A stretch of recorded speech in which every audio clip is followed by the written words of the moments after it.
ইন্নাল হামদুলিল্লাহ ওয়াসসালাতু ওয়াসসালামু আলা রাসূলিল্লাহ আম্মা বাদ। আমার প্রিয় মুসলিম ভাই ও বোন, উপমহাদেশে আমরা মুসলিম জনতা বহু আন্দোলন সংগ্রাম করেছি। বর্বর শাসকদের শোষণ নিপীড়ন থেকে জাতিকে মুক্ত করার জন্য জালিমের মোকাবেলায় আমাদের অনেক মুসলিম ভাই আপন জীবন বিলিয়ে দিয়েছে। রক্ত ঝরেছে অগণিত মুসলিমের। প্রতি বাড়ি বহু ত্যাগ ও কোরবানির বিনিময়ে আমরা চেয়েছি একটি শান্তিময় নিরাপদ ভূখণ্ড, যেখানে কোনো জুলুম নিপীড়ন থাকবে না।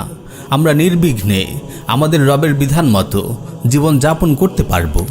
কিন্তু দুঃখজনক হলেও সত্য, বারবার আমাদের আন্দোলন ব্যর্থ হয়েছে। কখনো কাঙ্ক্ষিত লক্ষ্য অর্জিত হয়নি। আমরা চেয়েছি শরিয়া শাসিত শান্তিময় নিরাপদ ভূমি, কিন্তু বারবার আমাদের ব্যর্থ করেছে শত্রুর নানান চক্রান্ত।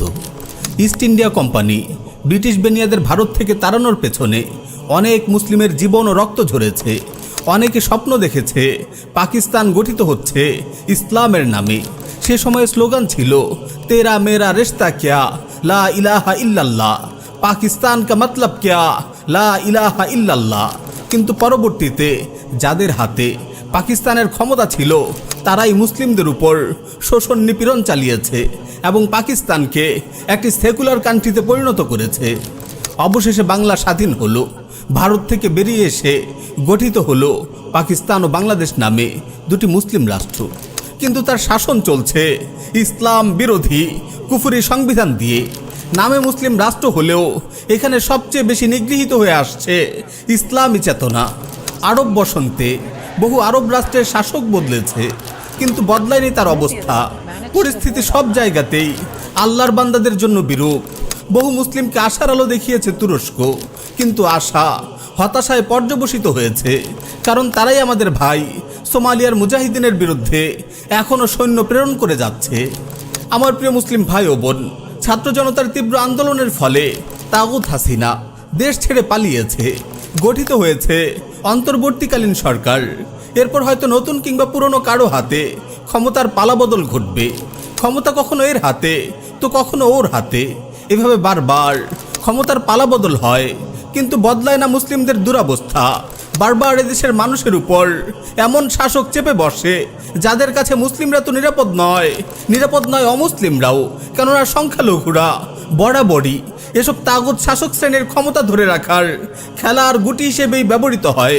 গণতান্ত্রিক এই সিস্টেমে ঘুরে ফিরে দুর্নীতিবাজ জালিমরাই ক্ষমতায় আসে। যে জুলুম লুটুত রাজ একসময় আওয়ামী লীগের নেতাকর্মীরা করত, আওয়ামী লীগের ক্ষমতাচ্যুত হওয়ার পর তাতে জড়িয়ে পড়েছে বিএনপির নেতাকর্মীরা। এখনও ক্ষমতায় না আসতেই চলছে তাদের চাঁদাবাজি, টেন্ডারবাজির ভাগ বাটোয়ারা। আওয়ামী লীগ কিংবা বিএনপি গণতান্ত্রিক কোনো দলের কাছেই এদেশের মানুষ নিরাপদ নয়। গণতন্ত্রপন্থী যে দলই ক্ষমতায় আসে, পুঁজিবাদী রাষ্ট্র ব্যবস্থায় সাধারণ মানুষ শোষণ নিপীড়নের শিকার হয়। বদলায় না মানুষের দুরবস্থা। তাহলে যে শান্তি ও নিরাপত্তার জন্য আমরা এত আন্দোলন সংগ্রাম করেছি, এত রক্ত ঝরিয়েছি, কিভাবে সেই শান্তিময় নিরাপদ রাষ্ট্র প্রতিষ্ঠিত হবে? কিভাবে মুসলিম অমুসলিম সবার নিরাপত্তা নিশ্চিত হবে? সমাজের সর্বত্র থেকে বিদায় নেবে জুলুমের কালো থাবা। হ্যাঁ, আমাদের কাঙ্ক্ষিত শান্তি ও নিরাপত্তা তখনই নিশ্চিত হবে যখন আমাদের ভূখণ্ডে ইসলামী শরিয়ার শাসন প্রতিষ্ঠিত হবে, যেখানে প্রত্যেক দায়িত্বশীলের মাঝে আল্লাহর কাছে জবাবদিহির ভয় থাকবে। যারা শাসন ক্ষমতার দায়িত্ব পেয়ে শোষণ করবে না, বরং জনগণের প্রকৃত খাদিম হবে। তাদের কষ্ট লাঘবের আশায় তাদের দুয়ারে দুয়ারে উপস্থিত হবে। প্রিয় মুসলিম উম্মাহ, সেকুলার সিস্টেমে ক্ষমতার পালাবদল কখনো সমাধান বয়ে আনবে না।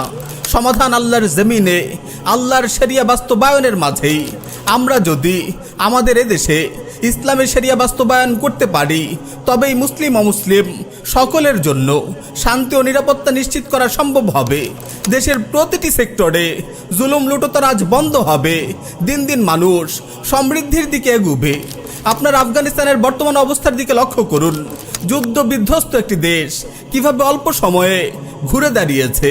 তাদের মুদ্রার মান বেড়েছে, অর্থনৈতিকভাবে তারা দিন দিন সমৃদ্ধ হচ্ছে, কমেছে বেকার সমস্যা।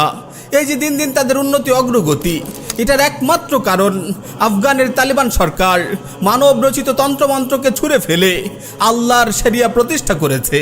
তারা শরিয়া প্রতিষ্ঠা করেছে আল্লাহর বলে দেয়া পদ্ধতিতে।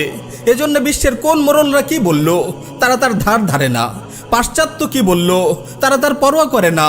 আল্লাহর বিধান মতে তারা রাষ্ট্র পরিচালনা করছে। এজন্যই সে দেশের জনগণ ইসলামী শরিয়ার ছায়াতলে জীবন যাপনের সুফল পাচ্ছে। বস্তুত তারা তাদের ঈমান ও তাকওয়ার গুণেই আল্লাহর দেয়া বারাকা লাভ করছে। কুরআনুল কারীমে আল্লাহ তাআলা বলেছেন, ওয়ালাউ আন্না আহলাল কুরা আমানু ওয়াত্তাকাউ লাফাতাহনা আলাইহিম বারাকাতিম মিনাস সামাই ওয়াল আরদ। যদি জনপদের অধিবাসীরা ঈমান আনত এবং তাকওয়া অবলম্বন করত তাহলে আমি তাদের জন্য আসমান আর জমিনের কল্যাণ উন্মুক্ত করে দিতাম। আসলেই তাদের জন্য আসমান আর জমিনের কল্যাণ উন্মুক্ত করে দেওয়া হয়েছে। তারা শরিয়ার সুফল উপভোগ করছে, আর আমরা সেকুলারিজমের জাতাকলে পিষ্ট হয়ে লাঞ্ছনার জীবন যাপন করছি। তাই আসুন আমার প্রিয় মুসলিম ভাই ও বোন, সকল হতাশা ও দ্বন্দ্ববিভেদ ঝেড়ে ফেলে আমরা ঐক্যবদ্ধভাবে আমাদের এই ভূখণ্ডে ইসলামী শরিয়া বাস্তবায়নের লক্ষ্যে কাজ করি। সেকুলারি সিস্টেম ও তাগুতি সংবিধান পুরোপুরি বর্জন করে আল্লাহর বিধান মতে রাষ্ট্র পরিচালনা করি। আর যে ব্যক্তি নিজেকে মুসলিম দাবি করে তার জন্য এটা ফরজ যে জমিনে আল্লাহর শরিয়া প্রতিষ্ঠার লক্ষ্যে যথাযথ চেষ্টা চালিয়ে যাবে। তার থেকে বিমুখ হওয়ার কোনো সুযোগ নেই, কেননা প্রত্যেক মুসলিমই আল্লাহকে বিধানদাতা হিসেবে বিশ্বাস করে। আল্লাহ তাআলা বলেন, ইনিল হুকমু ইল্লা লিল্লাহ, হুকুম বা বিধান দানের ক্ষমতা একমাত্র আল্লাহর। আল্লাহ তাআলা আরও বলেন, আলা লাহুল খালকু ওয়াল আমর, জেনে রাখো সৃষ্টি তার, হুকুমও তার।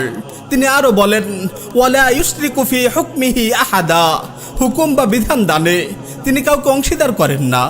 পক্ষান্তরে গণতন্ত্র হলো জনগণকে বিধানদাতা হিসেবে মেনে নেয়া, জনগণের নির্বাচিত প্রতিনিধিকে বিধান প্রণয়নের স্বীকৃতি দেয়া, যা স্পষ্টত আল্লাহর সাথে শিরক করা। যদি বলেন গণতান্ত্রিক সিস্টেমে ক্ষমতায় এসে আমরা আল্লাহর বিধান অনুযায়ী আইন প্রণয়ন করব, আমরা বলবো এটাও আল্লাহর বিধানকে জনগণের ইচ্ছা অভিপ্রায়ের অধীন করা হয়েছে। আল্লাহর কোনো বিধান জনগণের ইচ্ছা অভিপ্রায়ের মুখাপেক্ষী নয়। জনগণ চাইলে তা কার্যকর করবে কিংবা তাতে রদবদল আনবে এমন সুযোগ কাউকে দেওয়া হয়নি। এক কথায় প্রচলিত এই সেকুলার ব্যবস্থা ও গণতান্ত্রিক পদ্ধতিতে আল্লাহর শরিয়া বাস্তবায়ন করা কখনোই সম্ভব নয়। অতীতেও কেউ পারেনি, ভবিষ্যতেও তা সম্ভব হবে না। গণতান্ত্রিক এই সিস্টেমে পুরো সংবিধানের 99% আইনও যদি আল্লাহর বিধান অনুযায়ী প্রণয়ন করা হয় আর 1% যদি মানুষের খেয়াল খুশি মতো হয়, তবুও তা ইসলামী শরিয়া নয়। একটি বিধানও যদি আল্লাহর বিধানের বিপরীত প্রণীত হয় তা কুফর। আমার প্রিয় মুসলিম ভাই ও বোন, আপনি সিদ্ধান্ত নিন আপনি কার বিধান প্রতিষ্ঠার জন্য কাজ করবেন, আল্লাহর বিধান প্রতিষ্ঠার জন্য নাকি শয়তানের জাহিলি বিধান প্রতিষ্ঠার জন্য। যারা জাহিলি জীবন বিধান চায় তাদের ব্যাপারে আল্লাহ তাআলা বলেন, আম লাহুম শুরাকাউ শারাউ লাহুম মিনাদ-দ্বীন মা লাম ইয়াযাম বিহিল্লাহ, তবে কি তাদের এমন কোন শরীক দেবতা আছে যারা তাদের জন্য দ্বীনের বিধিবিধান দিয়েছে যার অনুমতি আল্লাহ দেননি। আল্লাহ তাআলা আরও বলেন, আফা হুকমাল জাহিলিয়্যাতি ইয়াবগুন ওয়া মান আহসানু মিনাল্লাহি হুকমান লিকাউমি ইউকিনুন, তারা কি তবে জাহিলিয়াতের বিধান চায় আর নিশ্চিত বিশ্বাসী সম্প্রদায়ের জন্য বিধান প্রদানে আল্লাহর চেয়ে কেউ অধিক উত্তম। আমার প্রিয় মুসলিম ভাই ও বোন, ঈমানের দাবিতে সত্যবাদী হলে আপনি নিশ্চয়ই আল্লাহর বিধান প্রতিষ্ঠার জন্যেই প্রচেষ্টা চালিয়ে যাবেন। মনে রাখবেন, আপনার অবস্থানে নির্ণয় করে দেবে আপনি হয়তো ইসলামের পক্ষের নয়তো কুফরের পক্ষের। আপনি যদি সত্যিকার অর্থে ইসলামের পক্ষে হন, নিজেকে মুসলিম দাবি করেন, তবে আপনাকে ইসলামের সকল বিধিবিধানের প্রতি আনুগত্যশীল হতে হবে। কুরআনুল কারীমে আল্লাহ তাআলা মুমিনদের পরিচয় তুলে ধরেছেন, ইন্নামা কানা কাউলাল মুমিনিনা ইযা দুউ ইলাল্লাহি ওয়া রাসূলিহি লিয়াহকুমা বাইনাহুম আন ইয়াকুলু সামি'না ওয়া আতা'না ওয়া উলাইকা হুমুল মুফলিহুন। মুমিনদের বক্তব্য হলো এই কথাই, যখন তাদের মধ্যে ফয়সালা করার জন্য আল্লাহ ও তার রাসূলের দিকে তাদের আহ্বান করা হয়, তখন তারা বলে আমরা শুনলাম এবং আদেশ মান্য করলাম, আর তারাই সফল কাম। আল্লাহ তাআলা আরও বলেন, ওয়ামা কানা লিমুমিনিন ওয়ালা মুমিনাতিন ইযা কাদাল্লাহু ওয়া রাসূলুহু আমরান আন ইয়াকুনা লাহুমুল খিয়ারাতু মিন আমরিহিম ওয়া মান ইয়াসিল্লাহা ওয়া রাসূলাহু ফাকাদ যাল্লা যালালাম মুবিনা। আর আল্লাহ তার রাসূল কোনো নির্দেশ দিলে কোনো মুমিন পুরুষ ও নারীর জন্য নিজেদের ব্যাপারে অন্য কিছু ইখতিয়ার করার কোনো অধিকার থাকে না। আর যে আল্লাহ ও তার রাসূলকে অমান্য করলো সে তো স্পষ্টই পথভ্রষ্ট। সুতরাং আমার প্রিয় মুসলিম ভাই ও বোন, আপনি ঈমানের দাবিতে সত্যবাদী হলে অবশ্যই আল্লাহ ও তার রাসূলের আদেশকে মেনে নিতে হবে, এতে কোনো আপত্তি করার অধিকার আপনার নেই। আর আপনাকে অবশ্যই আল্লাহর জমিনে আল্লাহর শরিয়া বাস্তবায়নের প্রতি আগ্রহী ও উদ্যমী হতে হবে। যারা সঠিকভাবে আল্লাহর জমিনে আল্লাহর শরিয়া বাস্তবায়নের চেষ্টা করছে তাদের সহযোগী হতে হবে। তাগুতি সিস্টেমে আপনি সামান্য কিছু রদবদল করতে পারবেন, কিছু জুলুম অনাচারের পথ বন্ধ করে ন্যায় প্রতিষ্ঠা করতে পারবেন, কিন্তু পূর্ণাঙ্গ শরিয়া বাস্তবায়ন করতে পারবেন না। পূর্ণাঙ্গ শরিয়া বাস্তবায়ন করতে হলে বিদ্যমান সেকুলার ব্যবস্থাকে পুরোপুরি ভেঙে ফেলতে হবে। এই সেকুলার ব্যবস্থায় অনুপ্রবেশ করে এর মাঝেই পড়ে থেকে ইসলামী শরিয়ার বাস্তবায়ন কখনো সম্ভব হবে না। আমার প্রিয় মুসলিম ভাই ও বোন, তাগুত জালিম হাসিনা সরকারকে হটানোর জন্য আমাদের যেসব মুসলিম ভাই জীবন দিয়েছে তারা ইসলামী চেতনার জন্যই জীবন দিয়েছে। তারা কোনো সেকুলার সিস্টেমকে প্রতিষ্ঠিত করার জন্য জীবন দেয়নি। এক তাগুতকে সরিয়ে নতুন কোনো তাগুতকে বসানোর জন্য রক্ত ঝরায়নি। তারা জীবন দিয়েছে ভারতের আধিপত্যকে রুখে দিতে। তারা জীবন দিয়েছে ইসলামী চেতনাকে ফিরিয়ে আনতে।